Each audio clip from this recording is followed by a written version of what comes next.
Hi, and welcome to Hack On Online. In the chat, you have the opportunity to ask questions, so if you have any, please put them there. It is a pleasure for the Hack On team to present Dr. Shahmeer. Welcome. Thank you so much, Chairman. It's a pleasure and it's an honor to be here.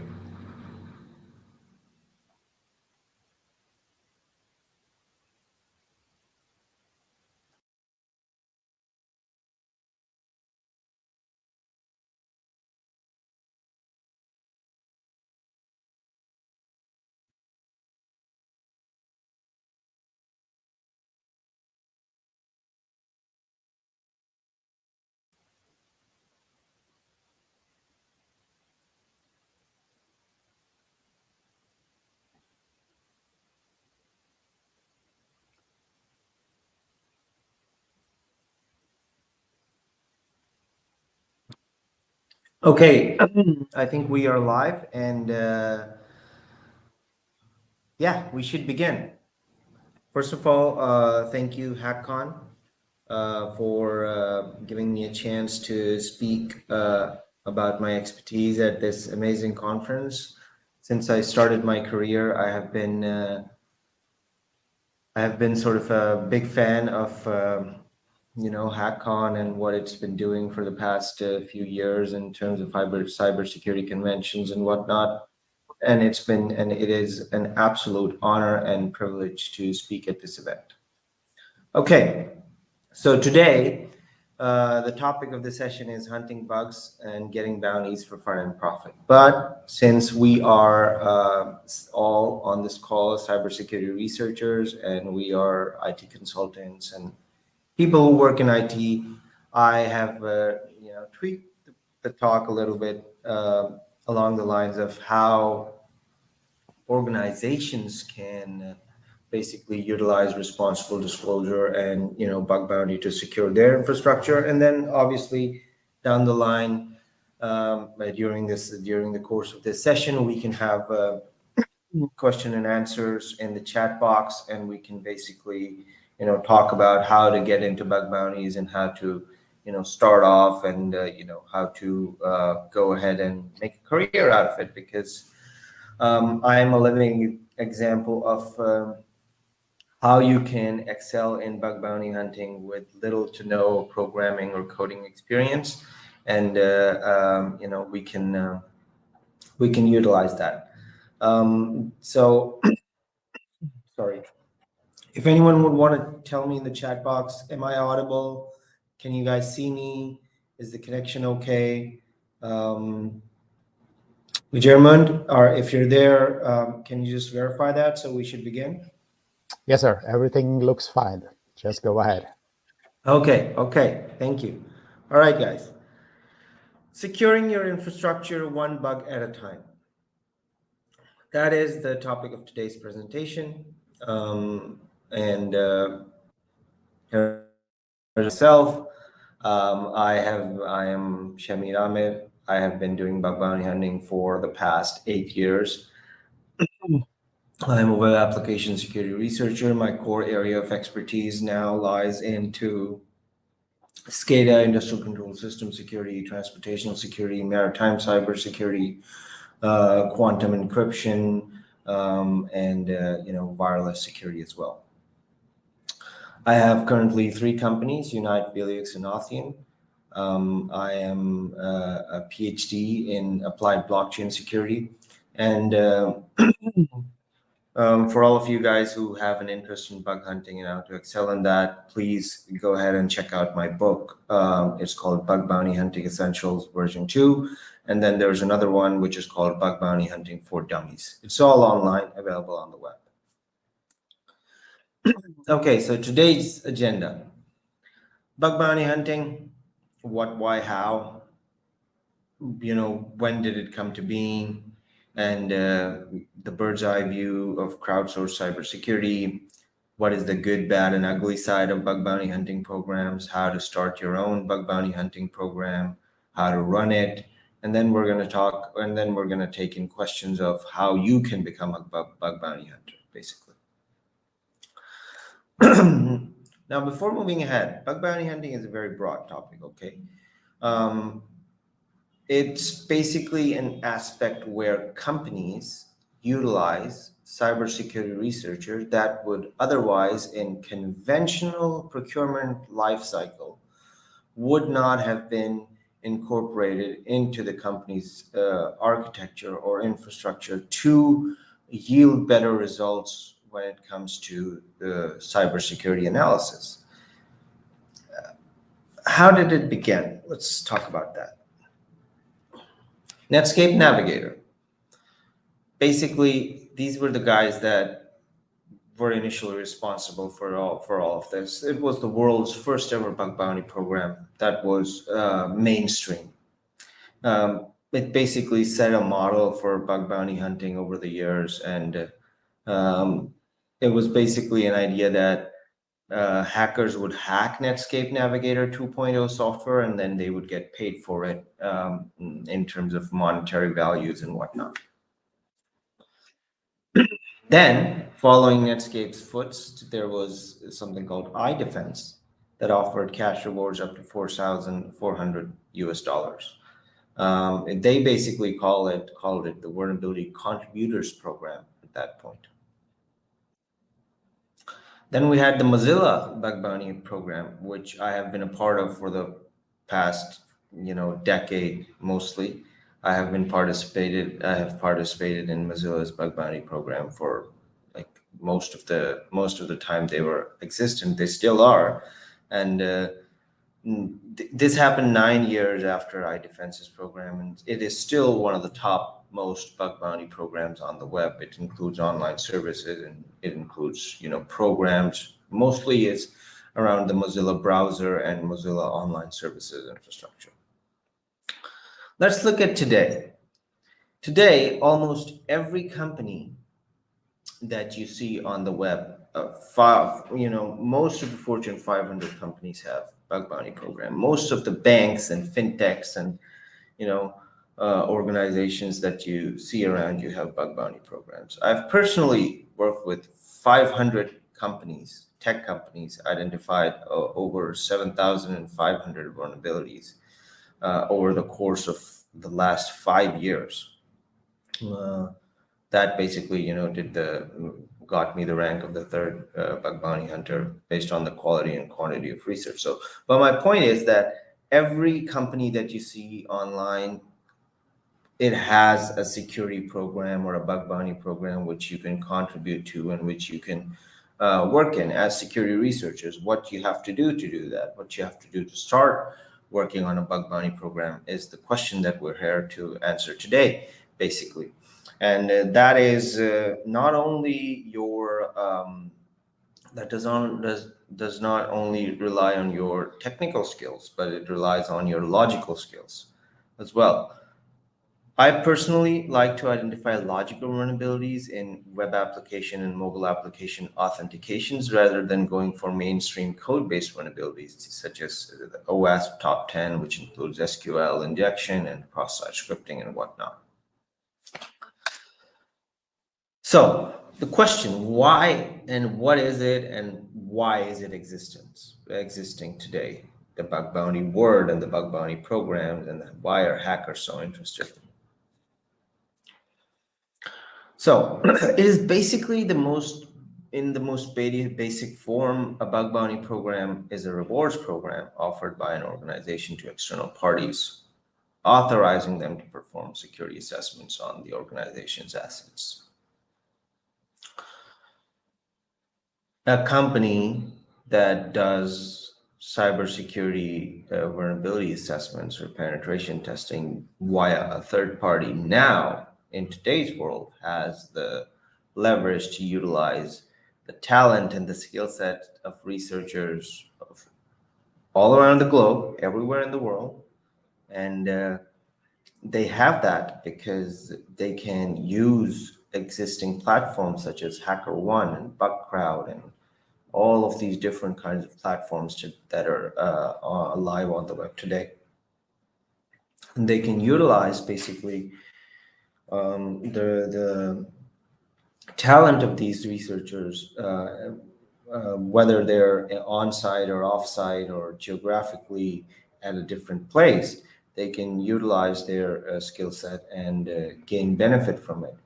And we're going to talk about this in more detail. What they don't need to sign a contract, they don't need to go through the normal procurement lifecycle. They do need to have an SLA with the company that is providing them the platform, but the researchers and the integrity of the researcher is the responsibility of the Bug Bounty platform itself. So there are two phases of a Bug Bounty program before starting off, public and private. Now let's look at this from a cybersecurity researcher perspective. If you're going to a public program, the chances are that all of the conventional vulnerabilities that you are going to identify in that program are already identified by other researchers, and you're going to get duplicates. However, in order to get into an invite-only or private program, you need to have a better ranking on that particular platform and better quality of research, which you can gain from public programs or free programs. So there are two phases of this coin.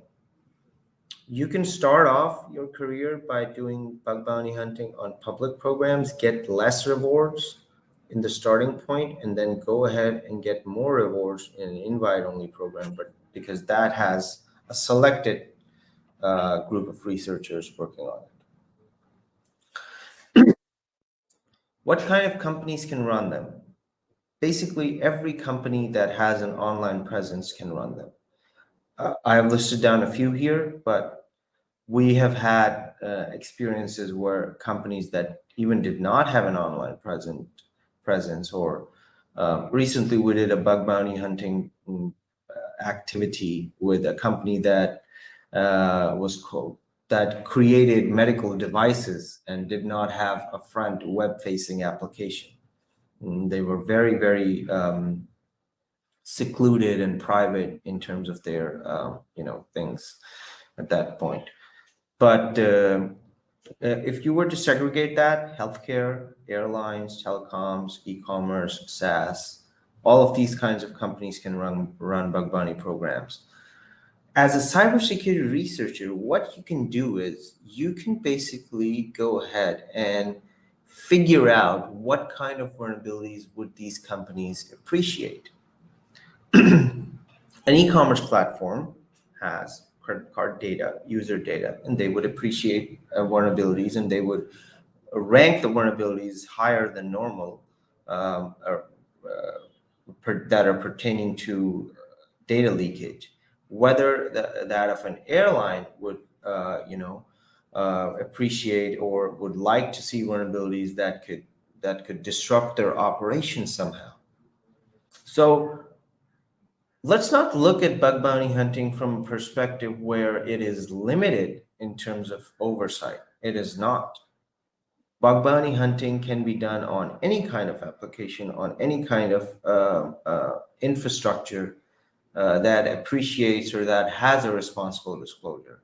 And sometimes companies even go as far as to reward you outside of their bug bounty hunting taxonomy. I would like to give you an example that we had. Similarly, we had a company that basically manufactured one-time pads that are you know what one-time pads are. If you're into cybersecurity, it's basically a device that rotates keys, and you can basically go through a login mechanism with that. So they had their bug bounty hunting program where they had listed their online platform for adding users.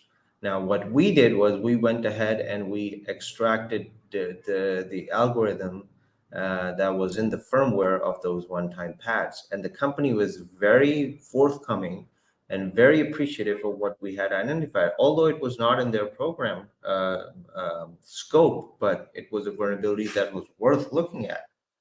So if you're doing something that is outside of the box, and if you're doing something that is unique to your skill set, just like I would call myself a logical person, that's why I identify logical vulnerabilities in apps rather than going for the normal SQLi and XSS.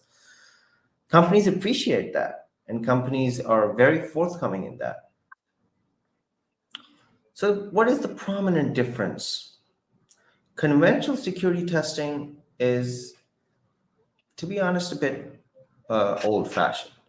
You have a group of people working on a specific scope, and they deliver on that scope within the given amount of time. But though that group of people and that particular company that is outsourcing you, those group of people are limited.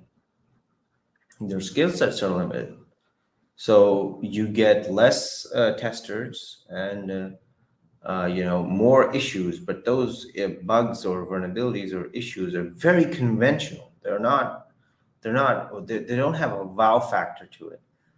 It all comes down to value for money. As a cybersecurity researcher, if you can provide value for a company's money, then you're golden. And they would like to work privately with you. They would go as far as to offer you jobs and give you career opportunities as well.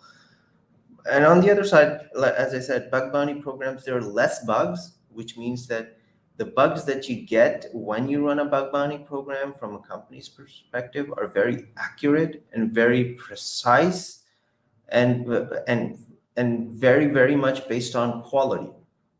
And then you get more testers to test your app rather than having a confined team at a given set of time to test the app. So top of the line comparison, there it is. Single source, common bugs, no competition, static payments, right? Common bugs means you just get automated scanning reports. Sometimes they go ahead to produce those scanning reports into proof of concepts and identify that. Then there's no competition when it comes to conventional security testing, because if they have a budget or a timeline, they have to deliver on that, and that's it. And there's static payments. If you have decided to work on $10,000 worth of project with a company that does security testing, then that's their entire budget. They are going to get it one way or another. It's not based on results or quality. Whether on the crowdsource side, you have in-depth flaws, you have very concise and quality reports and research. The researchers are competitive in what they do. They're always going ahead to find more flaws or more bugs in the apps. And we have dynamic payments, which means that if you have a budget, just as similar to the single source one, which is $10,000, you pay researchers out of that budget based on the severity of the report that they are going to provide. Let's look at the components of a bug bounty program. You have a responsible disclosure policy. It's normally boilerplate. You can whip it up. You have a scope for researchers. You have a dedicated medium for reporting bugs. You have a ticketing system. Now you can go ahead and make that yourself. Okay, you don't need an external platform, because obviously getting an external platform wouldn't be cost efficient or cost effective. But even if you don't want to go to an external platform, you can basically do it yourself. These are basically the components that you need. You need a responsible disclosure policy for the researchers to follow. You need a scope to give the researchers number of subdomains, number of IP addresses, links to mobile apps, links to websites, and all that. You have a dedicated medium. Normally it's an email address, security@xyz.com. And then you need a ticketing system internally to basically triage and prioritize bugs that are coming in. This is the basic component. If you can create it yourself, then why not? So why not conventional pen tests? It's a very tricky question. Productive relationships with the community. What does that mean? It means that I've seen researchers getting so much involved into companies' cybersecurity practices and paradigms that the companies actually develop productive relationships with those researchers, and those researchers, if I were to call it, are well behaved when reporting bugs to them, given that they're compensated correctly. And then you get to work directly with researchers, and you get to pay them for your bugs before someone else does. Like, we have had 0-day examples in multiple organizations, NVIDIA, Steam, most of the gaming companies. Their bugs and their vulnerabilities and flaws are sold on the internet. So this is basically for you to pay those researchers that would otherwise be malicious hackers, and help them resolve the bugs. So why pay so much to these hackers? That's a simple methodology. It's a formula. Find a flaw, that's a hacker methodology, and sell it on the dark market. In bug bounty hunting, let the hacker find the flaw and then pay him for the research. Overall equation is that save your behind from a bigger threat, basically. Now let's look at this from a broader perspective. In today's world, 94% of the companies on the Forbes 2000 list, they don't have a bug bounty program. That is the sad part. The finance and banking industry, they tend to look for private programs and invite-only programs because they are not comfortable with opening their infrastructure to a larger group of researchers who would otherwise be an availability counterpart threat to them. Which is okay, which is understandable. I mean, if your company can afford to run a bug bounty program that is private and invite a selected group of researchers, that is completely fine. We have seen a trend over the past 3 years where companies are taking a lot of consideration into starting bug bounty hunting programs. Not only companies, but governments. The U.S. Air Force has a bug bounty program. The U.S. Department of Defense has a bug bounty program. The Department of Motor Vehicles also has a bug bounty program. The Netherlands government has a bug bounty program. The list goes on and on. But you need to identify yourself as a researcher on where you stand in terms of skill set before starting this thing off. Now, this is a bit of an old statistics. Over the trend over the past few years, were in 2015 the average payout per bug was $200. In 2015 it was $294. In 2016 it jumped about 100% to $505. Today the average payout per bug is $779. It's basically a money-making machine for you.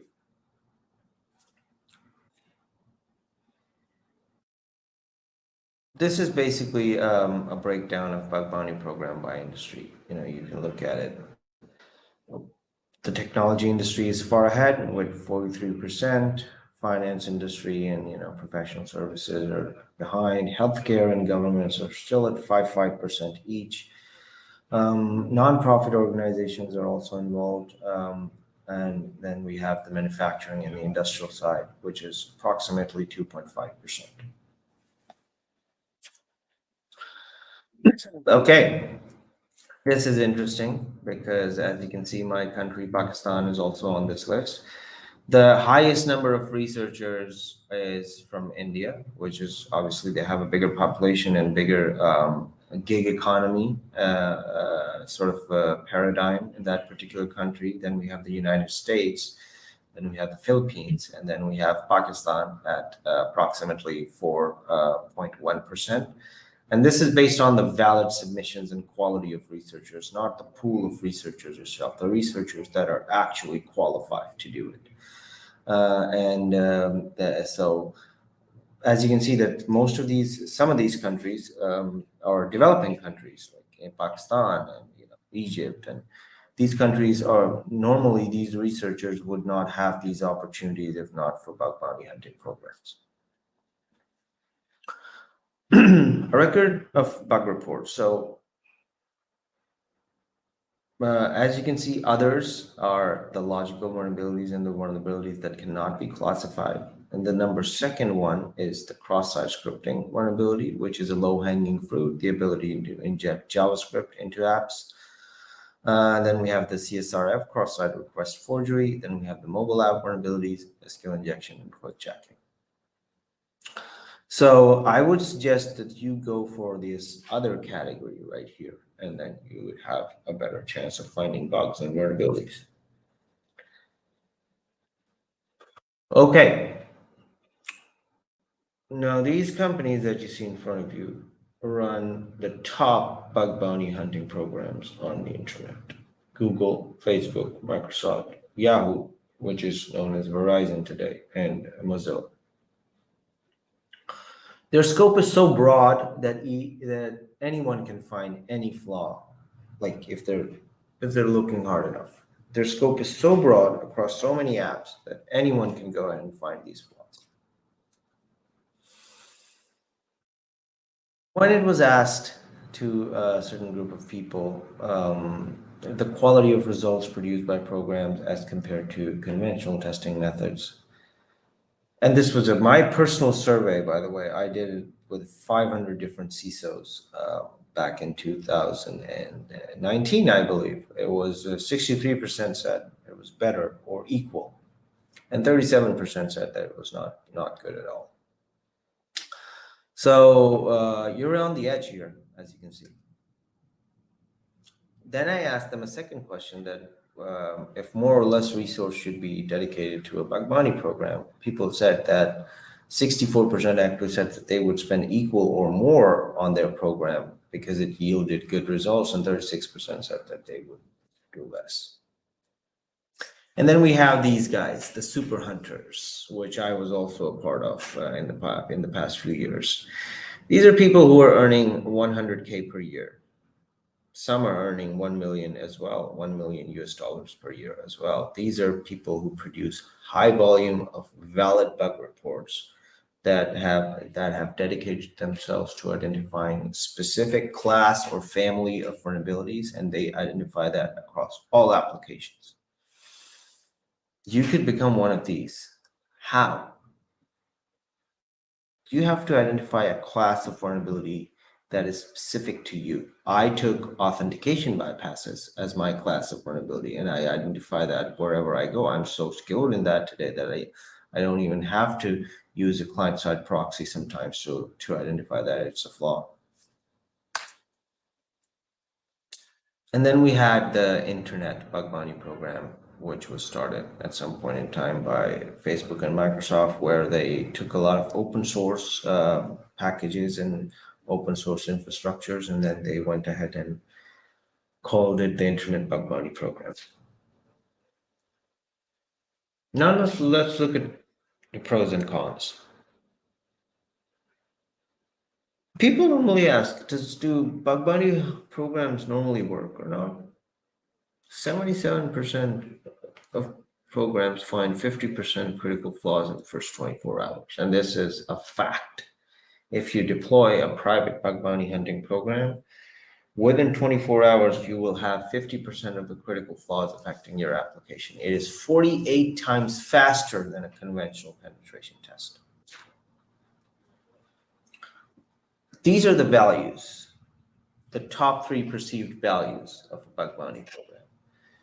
We have the diversity in skill sets, and the methods used by hackers. We have the volume of bug hunters testing their applications, and we have the pay results model.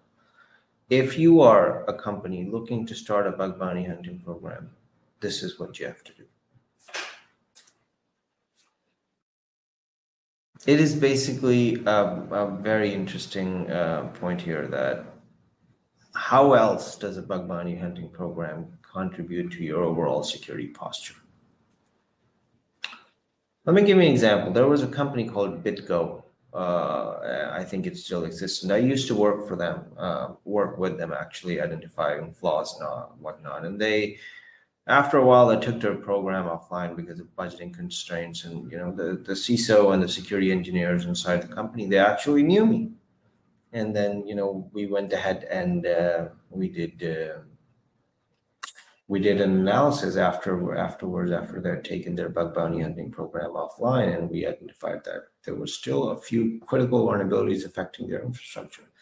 We just went ahead and emailed them, and because of the relationship that I, as a researcher, developed with that particular company, I emailed them, and they were very positive. And it basically, they published a press release, I think it's online as well, that a researcher identifies XYZ flaw in in our application, and we reported them. So it's also a positive marketing tactic, a party trick, if you will. That if you have a bug bounty hunting or responsible disclosure program, you put out a positive word to the world that you're open to accepting your flaws, you're open to accepting that you may be wrong at some point, which gives users confidence in your applications. Okay, if you're a company, you should start a bug bounty hunting program right now. If you're at least 3 years old, you're running revenue, you're stable, and you have a budget allocated for security. If you don't have knowledge about application security or dedicated team to manage the program or cash flows to pay bounties, you should not start a bug bounty program. Now, this is the bad side. What things can turn a bug bounty program into a nightmare? It's basically unqualified and overconfident researchers. You'll get this a lot. Like, there's no shame in telling that every researcher that starts off basically gives you automated reports, right? People are just like that. It's human psychology. And then the bugs that are not actually bugs. That's what you get. Let's look at some top-notch bugs, okay? Shopify, exception cause SIGABART. This was a denial of service attack that I was a part of. I think I was a contributor to this as well. It was in Shopify scripts. And this was a logical flaw. This is not an SQL injection or a cross-site scripting vulnerability or anything like that. It's a logical vulnerability, as you can see here. This was a logical flaw in an application that we identified, and it was an exception caused by the SIGABART module. This was an Uber. It was a remote code execution in Flask Ninja template injection. It was again, this was a logical flaw. How was it a logical flaw? It was basically injecting an arithmetic operation into the Uber email service, which caused a remote code execution at the back. It was basically a hello world, which we could have, escalated. It was identified by Orange TW, which is a very well researcher, very respected researcher in our society. This was, I think, this is mine probably. Information regarding trips from other users. This was again a logical flaw in Uber, where you could basically extract information about trips from other users. I think we've talked a lot about how to start your own bug bounty program, but let's riffle through this. Aftermath of the attacks. After going through an incident, 80% of organizations, they say that they are currently reviewing launching a bug bounty program, and 28% said that they would consider it in the future. 71.93% of organizations in a survey that the top roadblock for a bug bounty program was budgeting. While it should not be, if you can afford a security audit, you can afford a bug bounty hunting program, no problem at all. And these are the top 3 reasons why organizations don't start it: insufficient budgets, internal bureaucracy, and uncertainty of where to begin. I think we've focused that in the course of this presentation pretty much. Okay, so where to start? Bugcrowds and HackerOne. Go online, make an account on these, pass their tests, get accepted. If you know coding, that's it. If you don't know coding or programming, look up a few YouTube videos. You'll easily pass their tests. Get in, identify a few targets, to initially identify methodologies on how to do OSINT on their apps, and then move ahead with it. Write strong documentation, clear expectations, provide feedback, stay consistently engaged, and reward good behavior. These are the things that companies can actually follow to have a good and nice, very constructive bug bounty program. Why use a dedicated platform? We've already talked about this. This is also something we've already talked about, this too. Okay, before we take into questions, let's talk about this. If we get nothing else from the bounty, the vulnerability was worth the whole program alone.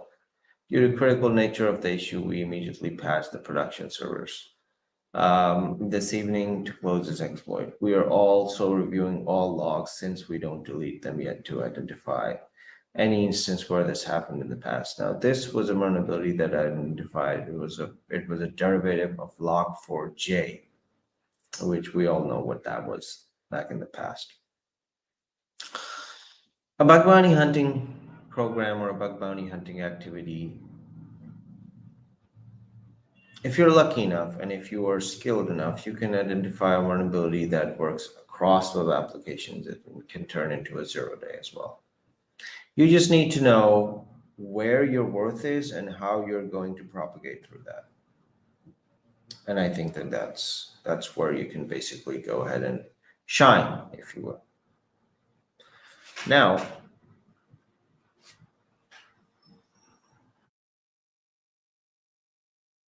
I would like to basically show you, I would like to basically talk about a few things here.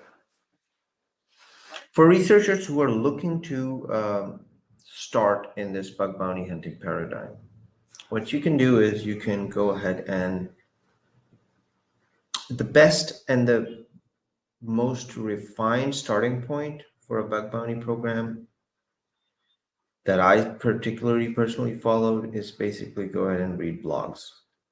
Read blogs, read vulnerabilities posted by other researchers, try to replicate them, perfect your OSINT techniques, try to replicate them, and then so on and so forth. If you can't read blogs, you should read books. There are books out there, Web Application Hacker's Handbook. There's my book called Bug Bounty Hunting Essentials. Read any book that you like.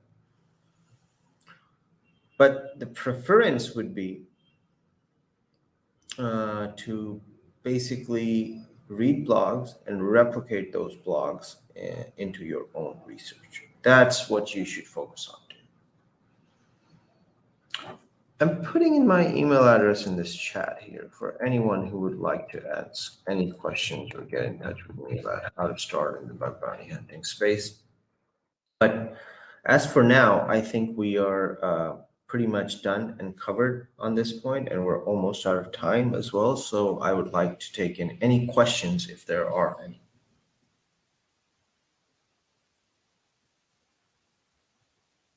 While we're waiting for questions, what do you think companies should do to actively asking you as a pen tester to report vulnerabilities? Should companies have their own user at like HackerOne, for example? Is that a good start for a company? No, I don't think that that's something that a company should start with. They should go ahead and create a securities page. They should put in the responsible disclosure policy, and they should put in a dedicated email address for all incoming reports. And that's where they should start. Jumping right into a dedicated platform is never a good idea. What do you think about companies that does not have a vulnerability disclosure policy available on their website? Just make one. You can whip it up very easily. You can use any AI tool and tell them to give you a responsible disclosure policy, and they will. They whip one up. It's not a big deal. It's not a big problem. So my point is that companies or researchers. So here's the thing: if you're a researcher, the methodology that you would follow are for companies that do not have a bug bounty hunting program dedicatedly. Or for a new researcher, if a company does not have a dedicated program, that means that that particular company may have more vulnerabilities in them than the one that have a dedicated program, because the reachability is not that much. So, as a security researcher, you should go ahead and look for companies to work with that do not have a dedicated program, because that's where you will shine more, because there's less engagement from other researchers there. Okay, I think we have some questions. Yeah. Torstein is asking, any thoughts on integrity bug bounty services? Yeah, they're very good. They're very good. But the thing is that there are a lot of bug bounty hunting platforms out there. You should go for the ones that are easier to sign up and get on, and that provide you with more public programs than private programs. So that's what you should do. And Ruar is asking, why do you think Norwegian Counties. don't offer bug bounty programs or VDPs? I guess it's hard for you to answer that question since it's regarding. No. I think I can't answer. I can't answer that. So logically thinking, I think that there can be a couple of reasons why Norwegian counties and municipalities don't do that. One is, and no offense to anyone here, one is just they don't know how to, or they don't even know that this exists. That could be a reason. The other reason is bureaucratic roadblocks, because counties and municipalities have to go through a certain legal procedure or a certain administrative procedure to do anything, whether it's buying a pen or deploying a bug bounty hunting program. So I think that the reason why they don't have these programs is A, because they don't know how to, or B, there are bureaucratic roadblocks in between them.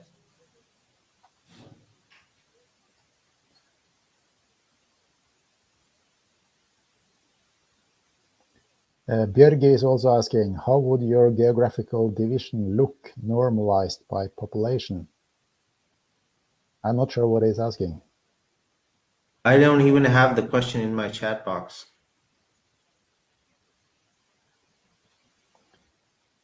Could you be a little more specific, Björge? I guess it's regarding one of your slides. Regarding one of my slides, what about them? Let's see if we can be more specific. What are you asking, Björge? Please write it in the chat and we'll try to answer it.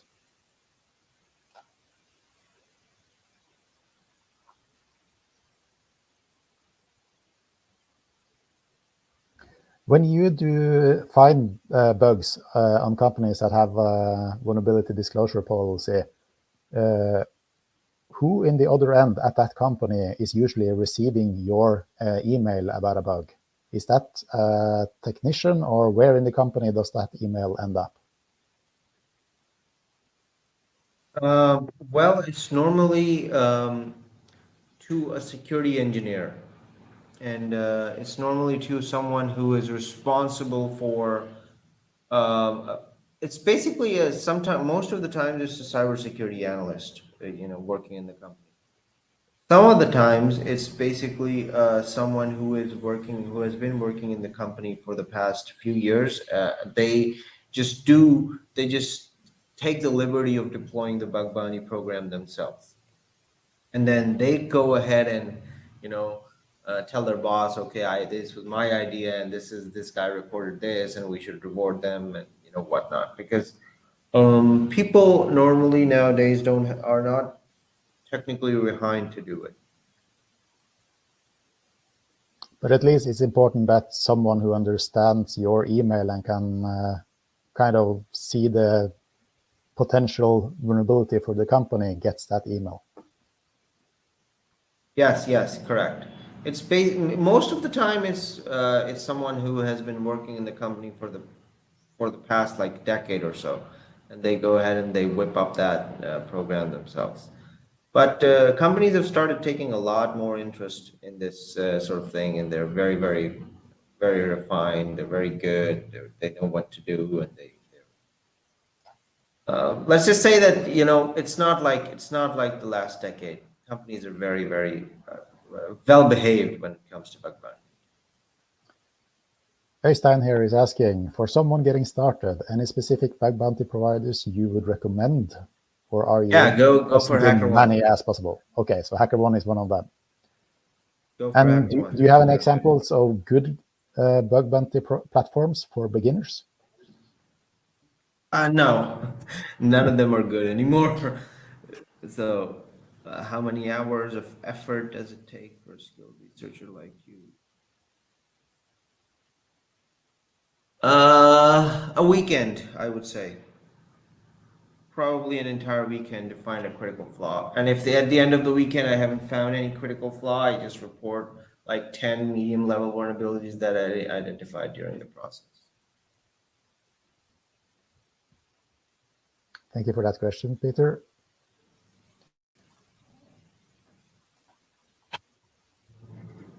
Excellent. Thank you, Dr. Shahmeer. I think that concludes this session. And thank you for watching. Thank you so much, everyone. Thank you so much for your time. I have put my email address in the chat box, and what I'm going to do is I'm going to put some other information as well, just like this is my LinkedIn. And if you want to get in touch with me over LinkedIn, or if you want to talk to me over LinkedIn, just go ahead and shoot me a request, and I will do my best to get back to you. Thank you. That's it for Thank you now. so much. Bye-bye. Bye-bye.